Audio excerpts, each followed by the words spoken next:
हिन रंग बरंगी दुनिया में अज़ल खां वठी केतिरा ई इंसान पैदा थिया ऐं ज़िंदगीअ जो को ॾुखियो को सुखियो सफ़र करे गुज़ारे हलिया विया।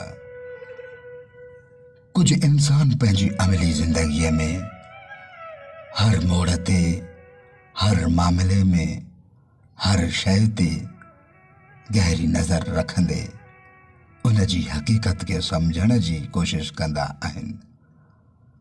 उन जे फ़ाइदनि नुक़साननि, सही ऐं ग़लत जी हर पहलूअ ते वीचारींदा आहिनि ऐं बाद में वञी फ़ैसिला कंदा आहिनि।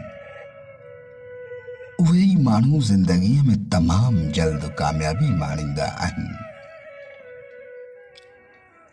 छाकाणि त उन्हनि वटि सलाहियतुनि जी इस्तेमालु करण जो ॾांव हूंदो आहे।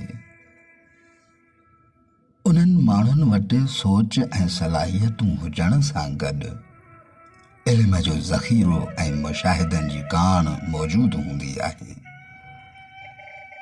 जंहिं करे उन्हनि जी क़ाबिलियत खे हर बाशऊर इंसान दिल सां क़बूलींदो आहे। असांजे समाज में जिहालत वारी सोच समायल आहे।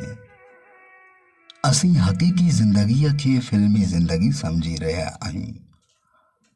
कुझु बि सलाहियत न हुजण जे बावजूद बि सुनील शेट्टी वांगुरु हिकु साल में 500 करोड़ मालिक थियण जो सोचींदासीं।